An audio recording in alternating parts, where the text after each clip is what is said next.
اللہ رب العزت کی حمد و ثنا کے بعد کہ جو اپنی ذات کے اعتبار سے بھی یکتا ہے اور اپنی صفات کے اعتبار سے بھی یکتا ہے، اللہ کا کوئی شریک نہیں، وہی اس کائنات کا خالق اور معبود برحق ہے۔ اسی نے انسان کو اشرف المخلوقات بنایا اور ہم سب نے پلٹ کر اسی اللہ کے حضور پیش ہونا ہے۔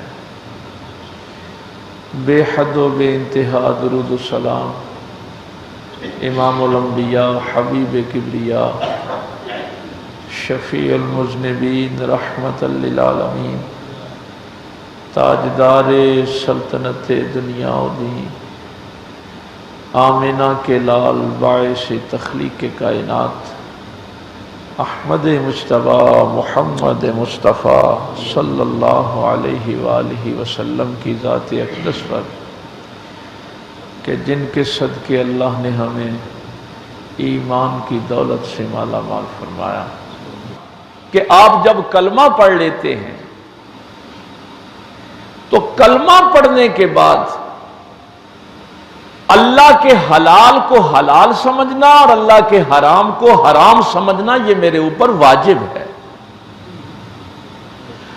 اگر میں نے اللہ کے حرام کو حلال سمجھ لیا، اللہ نے شراب کو قرآن میں حرام قرار دیا، اگر کوئی اس کو حلال سمجھ کے رغبت کے ساتھ پیتا ہے تو وہ مرتد ہو جاتا ہے، دائرہ اسلام سے خارج ہو جاتا ہے۔ یہ کوئی مذاق نہیں ہے۔ کلمہ پڑھنے کے بعد میں پابند ہوں اللہ کے حلال کا اور اللہ کے حرام کا۔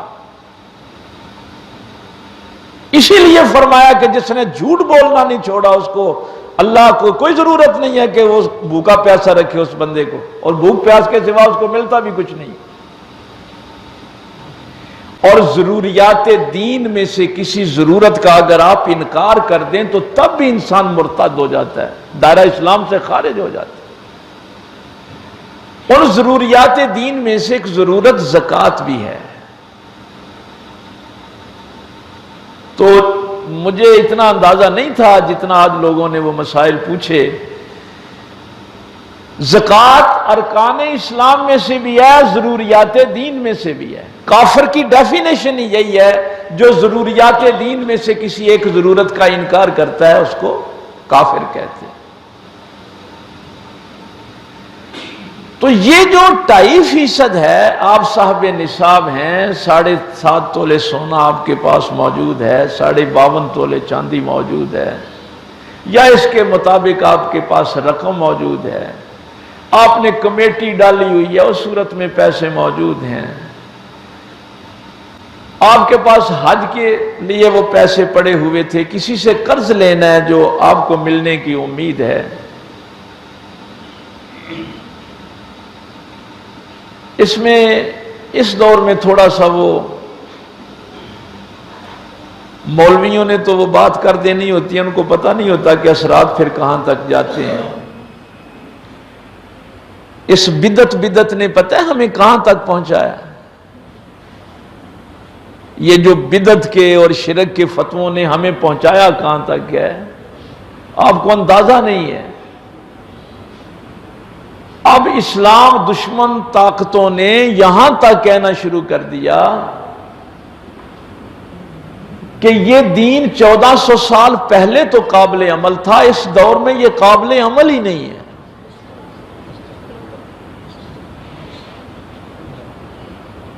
اس لیے کہ ان کو تو یہ نہیں پتا کہ ہمارے پاس اجتہاد قیامت تک موجود ہے۔ یہ میں آپ کے لیے یہ بات عرض کرنے لگا، اس پہ بھی اعتراض ہوا ہے۔ اس نے کہا دیکھو ان کا تو زکوٰۃ ایک بنیادی چیز تھی، ضروریات دین میں سے تھی، یہ لوگ تو اس پہ بھی قائم نہیں رہ سکے۔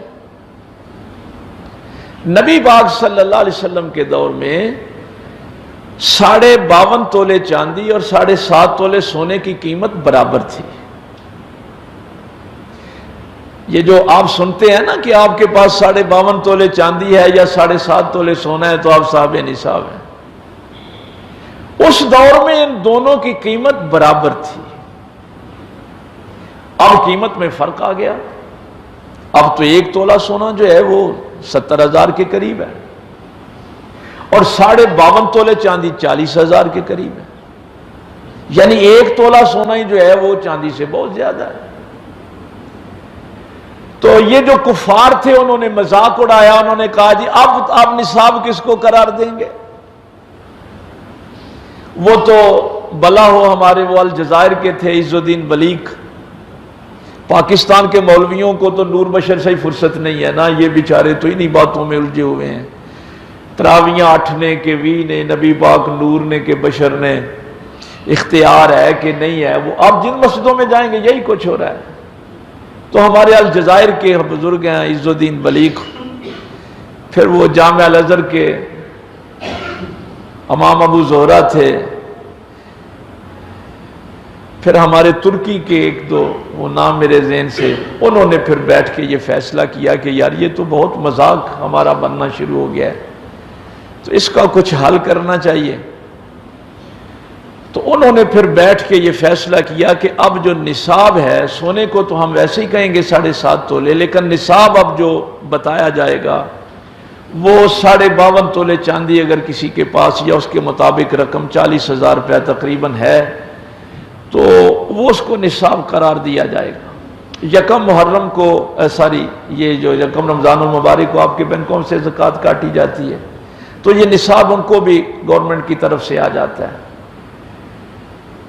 تو اب نصاب جو ہے اس کو قرار دیا جاتا ہے، اس کے پیچھے انہوں نے اجتہاد جو کیا وہ میں آپ کے علم کے لیے عرض کرنا چاہتا ہوں۔ انہوں نے اجتہاد یہ کیا کہ زکوٰۃ کا بنیادی مقصد کیا تھا۔ زکوٰۃ کا بنیادی مقصد یہ ہے جو نبی پاک صلی اللہ علیہ وسلم نے بیان فرمایا کہ امراء سے لینا ہے اور غرباء کو دینا ہے۔ تو اگر ہم یہ 7.5 تولے سونے کو سامنے رکھیں گے تو پھر زکوٰۃ دینے والوں کی تعداد بہت کم ہو جائے گی، تو وہ جو مقصد ہے وہ فوت ہو جائے گا۔ اب یہ معاملہ جو ہے یہ امت کے لیے اللہ ان کا بھلا کرے، اور اللہ ان کا بھی بھلا کرے جو ہر وقت کہتے رہتے ہیں جی ہم تو کسی کے مقلد نہیں ہیں۔ اور بھائی جو مقلد نہیں ہوگا وہ بیچارہ کیا کرے گا؟ اس دور میں کافروں سے جوتے کھائے گا۔ دوسرا مسئلہ یہ جو ناروے میں کھڑا ہو گیا تھا، سویڈن میں، انہوں نے کہا 5 نمازیں تو ہیں ہی نہیں۔ بھائی آپ کی نمازوں پہ مسئلہ کھڑا ہو گیا تھا۔ ناروے میں ایک دن ایسا آتا ہے جس دن سورج ایک کونا اس کا غروب ہو رہا ہوتا ہے، ایک طلوع ہو رہا ہوتا ہے، یعنی ظہر اور عصر کا وقت ہی نہیں پایا جاتا۔ تو نماز کے لیے یہ شرائط ہیں کہ پہلے نماز کا وقت پایا جائے پھر نماز ہوگی۔ وہاں آپ نے روزہ کیسے رکھنا ہے، نماز کیسے، یہ سارے اجتہادی مسائل ہیں۔ تو کافروں نے بڑے زور شور سے یہ مسائل اٹھائے، اور پھر ساتھ یہ لوگ بھی پیدا کیے کہ یہ جو لوگ اجتہاد کر کے اسلام کو جدت کے ساتھ پیش کریں گے ان کو بدعتی بھی کہنا، اللہ نبی پاک دے دور وچ دے نہیں سی ہے۔ تو یہ جہالت بھی پھیلانی ہے کہ ان کو بدعت اور شرک کے فتوے بھی لگانے۔ تو آپ نے خدارہ ان باتوں میں نہیں الجھنا، اس امت کے اجماع کو بھی معصوم قرار دیا گیا ہے، اور اجتہاد کے دروازے بھی قیامت تک کے لیے کھولے گئے ہیں۔ یہ علیحدہ موضوعات ہیں، ان پہ میں تفصیل سے کبھی بات، لیکن میں زکوٰۃ کا نصاب آپ کو بتا رہا تھا۔ تو 40,000 اگر کسی کے پاس ہیں تو وہ صاحب نصاب ہے۔ آپ کا گھر 10 کروڑ کا ہے، اس پہ زکوٰۃ نہیں ہے۔ گاڑی 50 لاکھ کی ہے، اس پہ زکوٰۃ نہیں ہے۔ آپ کی فیکٹری 10 ارب کی ہے، اس پہ زکوٰۃ نہیں ہے، فیکٹری کی پیداوار پہ ہے۔ یہ جو کمائی کرنے کے آلات ہوتے ہیں نا، ٹریکٹر ہے، اس سے آپ زمین بھی بوتے ہیں، یہ وہ زکوٰۃ نہیں ہے۔ میں ایک چھوٹا سا جملہ اگر کوئی معیشت کو سمجھنا چاہے اس حوالے سے، اسلام کا مقصد یہ تھا کہ یہ پیسہ جمود کا شکار نہ ہو، یہ مارکیٹ میں آئے، کاروبار چلے، لوگوں کو روزگار ملے۔ یہ بڑی عجیب بات ہے نا کہ میرے پاس 50 لاکھ کی گاڑی ہے لیکن اس پہ زکوٰۃ نہیں ہے۔ کیوں نہیں ہے؟ اس لیے کہ وہ 50 لاکھ مارکیٹ میں چلا گیا ہے۔ میری فیکٹری کی مشین 10 ارب کی آئی ہے، اس پہ زکوٰۃ نہیں ہے، مزدوروں کو مزدوری ملنی ہے، مارکیٹ میں پیسہ چلا گیا ہے۔ تو اسلام پیسے کے جمود کے خلاف ہے۔ یہ چھوٹی چھوٹی باتیں جو ہیں یہ ذہن میں رکھیے۔ آپ کے گھر پہ زکوٰۃ نہیں ہے، آپ کی فیکٹری پہ زکوٰۃ نہیں ہے، فیکٹری کی پیداوار پہ زکوٰۃ ہے۔ آپ کی زرعی زمین 10 مربع ہے، سلیپنگ پوزیشن میں ہے، اس پہ کوئی عشر نہیں ہے۔ کب عشر ہوگا؟ جب اس کی پیداوار آئے گی۔ پھر آپ کی وہ جو واجب ضروریات ہیں، میری، میرے ماں باپ کی، میرے بیوی بچوں کی، رہائش، کھانا پینا، علاج، کپڑے، نوکروں کی تنخواہیں، ملازمین جتنے بھی آپ کے پاس ہیں، یہ اس میں شامل نہیں ہوں گی۔ یہ وہ چیزیں ہیں جو شامل نہیں ہوں گی، وہ میں آپ کو بتا رہا ہوں۔ آپ کا گھر شامل نہیں ہوگا، گھر کی چیزیں شامل نہیں ہوں گی، آپ کی گاڑی شامل نہیں ہوگی۔ آپ نے یہ جو اپنے بیوی بچوں پہ خرچ کرنا ہے، اپنی ذات پہ خرچ کرنا ہے، ماں باپ پہ خرچ کرنا ہے، اس کے لیے میں نے ایک جملہ کہا تھا، اگر آپ کو یاد ہو، کہ مجھ سے یہ مسئلہ نہ پوچھا کرو آ کے کہ ہم بیوی بچوں پہ اتنا خرچ کر دیتے ہیں کہ ماں باپ کے لیے نہیں بچتے۔ یہ مسئلہ نہ پوچھا کرو، یہ مسئلہ ہی شریعت کے خلاف ہے۔ میں اس وقت تک کپڑا پہن ہی نہیں سکتا جب تک میرے باپ کو میسر نہیں ہے۔ میں کھانا کھا ہی نہیں سکتا جب تک میرے ماں باپ کو میسر نہیں ہے۔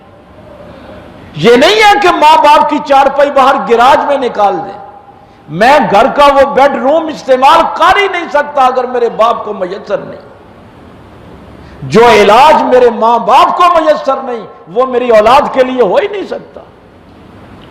تو ہم نے کام ہی الٹ کر دیا کہ ہمارے جی بیوی بچوں کے خرچے اتنے ہیں کہ ماں باپ کے لیے بچتے ہی نہیں۔ فرسٹ پریارٹی تیرے بیوی بچے نہیں ہیں، پہلی ترجیح تیرے ماں باپ ہے۔ اور اگر تو وہاں سے شروع کرے گا جہاں سے اللہ نے حکم دیا ہے، جہاں سے تیرے پیغمبر نے حکم دیا ہے، تو پھر تجھے یہ کہنے کی ضرورت ہی نہیں پڑے گی کہ بیوی بچوں کے لیے کچھ بچا نہیں، پھر یہ ضرورت نہیں پڑے گی۔ اصل کو نہیں دینی، فروع زکوٰۃ اصل پہ نہیں لگتی۔ اصول اور فروع یہ دونوں ذہن میں رہے۔ میرے ماں باپ میری اصل ہے، میری اولاد میری فرع ہے۔ درخت کی جڑ ہوتی ہے نا، وہ اصل ہوتی ہے، پتے اس کی فرع ہوتے ہیں۔ اسی طرح میری دادا دادی، اوپر ساری نسلیں اور نیچے پوتا پوتی، یہ اصل اور فروع دونوں طرف چلتے رہیں گے۔ ان کو ہم زکوٰۃ نہیں دے سکتے، بیوی کو نہیں دے سکتے، ہاشمیوں کو نہیں دے سکتے، آل عقیل کو، آل حارث کو، آل عباس کو، آل جعفر کو اور آل علی کو۔ یہ 5 وہ بزرگ ہیں جن کی اولاد پہ زکوٰۃ نہیں ہے۔ اور اس کا یہ مطلب ہی نہیں ہے کہ وہ بھوکے مر رہے ہوں، نہیں، اپنی ضروریات میں سے ان پہ خرچ کرنا ہے۔ اور پھر کسی کو اللہ کی رضا کے لیے 40ویں حصے میں سے مالک بنانا، ملکیت ٹرانسفر کرنی ہے۔ اور ملکیت ٹرانسفر کرنے کے لیے اس کو بتانا ضروری نہیں ہے۔ آپ اپنے غلام کو زکوٰۃ نہیں دے سکتے کیونکہ غلام آپ کی ملکیت ہے۔ جب آپ پیسے اس کو دیں گے تو اس کی، چونکہ وہ آپ کی ملکیت ہے، تو اس کی جیب بھی آپ ہی کی ملکیت ہے، ملکیت ٹرانسفر نہیں ہوئی۔ زکوٰۃ میں آپ نے اللہ کی رضا کے لیے 40واں حصہ ملکیت ٹرانسفر کرنی ہے۔ اور پھر سب سے پہلے قریبیوں کا حق ہے، ذوی القربہ۔ یہاں میں بڑی ایک عجیب بات آپ کو بتانے لگا ہوں۔ بیٹے کو تو آپ نہیں دے سکتے، بہو کو دے سکتے ہیں۔ خرچ اسی گھر میں ہونی ہے نا۔ بیٹے کو زکوٰۃ ملکیت ٹرانسفر نہیں کر سکتے، بہو کو کر سکتے ہیں۔ اسی طرح بیٹی کو نہیں کر سکتے، داماد کو کر سکتے ہیں۔ کوئی سید آل رسول ہے اس کو تو زکوٰۃ نہیں دے سکتے، اگر اس کی بیوی غیر سید ہے تو اس کو دے سکتے ہیں۔ ان چیزوں کا علم ہونا چاہیے، یہ بڑی مصیبت ہے معاشرے میں، یہ بنیادی مسائل جو ہیں، چونکہ اگر یہ 40واں حصہ میں نہیں دوں گا تو میں تو مسلمان ہی نہیں رہوں گا۔ مجھے مسلمان رہنے کے لیے یہ 2.5% زکوٰۃ دینا ضروری ہے۔ اور پھر اپنے آج کل پتہ نہیں، آج کافی لوگوں نے یہ مسائل پوچھے، وہ جی ہمارے گاؤں میں ایسا ہوتا ہے کہ زکوٰۃ کے پیسے اکٹھے کر لیتے ہیں تجہیز و تکفین کے لیے، پیسے اکٹھے کر لیتے ہیں اور پھر جو کو مرتا ہے وہاں پہ تجہیز و تکفین پہ زکوٰۃ کا پیسہ خرچ نہیں ہوتا، مسجد کی تعمیر پہ نہیں ہوتا، راستے کی تعمیر پہ نہیں ہوتا، یہ نہیں ہے کہ آپ نے اپنی وہ جنازگاہ بنانی ہے اس پہ نہیں ہوتا، ایون کہ مدرسے کی تعمیر پہ بھی نہیں ہوتا۔ پھر یہ جو مدرسوں کے مالک ہیں یہ وکیل ہیں درمیان میں۔ پہلے ہمارے بزرگ یہ کرتے تھے، اگر ان کو کوئی زکوٰۃ دیتا تھا مدرسے کے لیے تو وہ پہلے بچوں کے ہاتھ میں پکڑاتے تھے، پھر بچے جو تھے وہ محتمم جو ہے اس کو دیتے تھے۔ تو یہ چودھری نہ بنے مدرسوں کے مالک بھی کہ ہمارے پاس اتنا پیسہ آ گیا ہے، وہ مالک نہیں ہے، وہ درمیان میں وکیل ہیں۔ اسی طرح NGOs جن کو آپ دیتے ہیں، ہاسپٹلز کو دیتے ہیں، تو اصل مالک تو وہ غربا ہیں ہاسپٹل میں جن کا علاج ہو رہا ہے، اصل مالک اس رقم کے یہ طلباء ہیں۔ مدرسے کا محتمم جو ہے وہ مالک نہیں ہوتا۔ یہ سارا نظام جو ہے اس کا بیڑا غرق ہو گیا ہے، اور پھر ہم اس میں یہ فرق بھی نہیں رکھتے۔ میں تو مدرسوں میں ان دنوں میں جہاں گیا ہوں میں وہاں ان کو بتا کے آیا ہوں کہ جب آپ صدقات زکوٰۃ اکٹھے کرتے ہیں تو یہ زکوٰۃ واجب صدقات جو ہیں ان کو علیحدہ رکھا کریں، مدرسوں کی تعمیر پہ خرچ نہ کریں۔ یہ بچوں کے کھانے کے لیے، ان کے علاج کے لیے، ان کے لباس کے لیے، ان کی کتابوں کے لیے یہ مصارف ہیں۔ اپنے قریبیوں کو دیکھیں، اپنے ہمسایوں کو دیکھیں، انما الصدقات للفقراء۔ ہاں پھر وہ میں بھول نہ جاؤں، یہ تو تھی آپ کے سونے چاندی کی حیثیت، پیسوں کی حیثیت۔ اگر آپ کے پاس زرعی زمین ہے تو وہ تو اب عشر کا آپ کو پتہ ہے، اگر آپ نے دونوں چیزیں خرچ کی ہیں، آپ نے محنت بھی کی ہے اور خرچہ بھی کیا ہے پانی پہ، تو پھر آپ کو 20واں حصہ دینا ہے۔ یہ معمولی باتیں نہیں ہیں، اگر آپ اس کا انکار کریں گے تو دائرہ اسلام سے ہی خارج ہو جائیں گے۔ یہ کوئی معمولی بات نہیں ہے۔ زکوٰۃ جو ہے یہ ضروریات دین میں سے ہے، اور اگر آپ نے صرف ایک چیز خرچ کی ہے، صرف محنت کی ہے، بارش سے وہ ساری فصل ہو گئی ہے، پانی پہ اور کوئی خرچہ آپ نے نہیں کیا، تو پھر آپ نے 10واں حصہ دینا ہے، وہ پیداوار پہ دینا ہے۔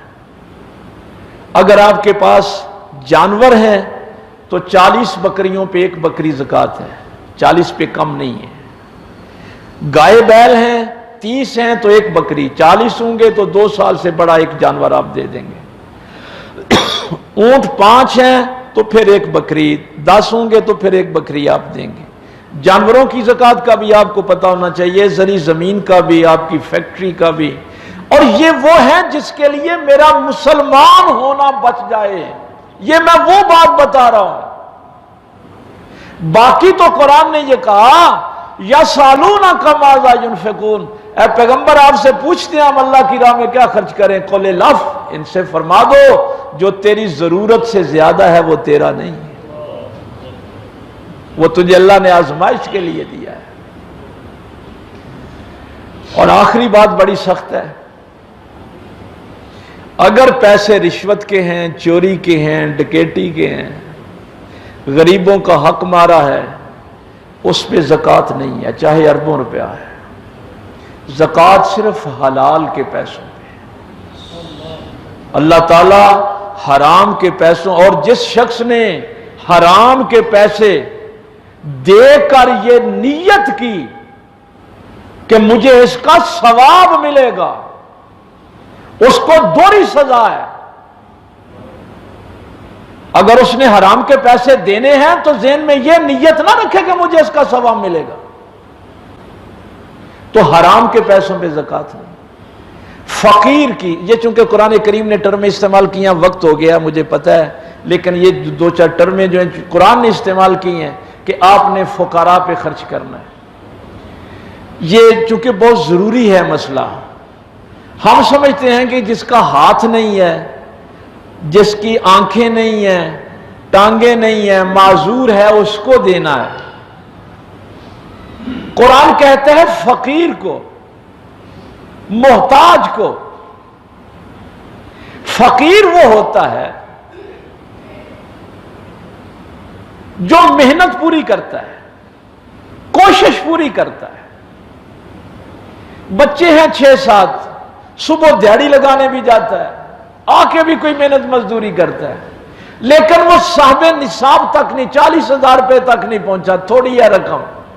بچوں کے اخراجات پورے نہیں ہوتے، ان کی دوائی کے، ان کی فیسوں کے، تو یہ نہیں کہنا کوئی ہے تو اتو 10,000 روپیہ فیکٹری جو لیندہ ہے، یہ بچہ بھی اتو 5,000، نہ قرآن کہتا ہے یہ بات نہیں کہنے۔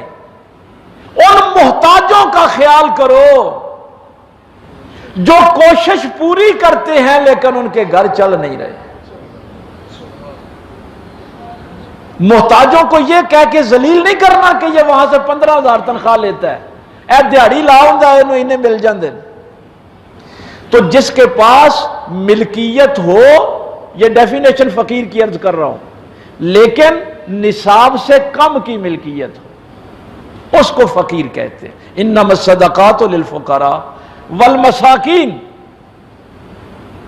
مسکین وہ ہے جس کے پاس کچھ بھی نہیں ہے، فقیر وہ ہے جس کے پاس کچھ ہے، مسکین وہ ہے جس کے پاس کچھ بھی نہیں ہے۔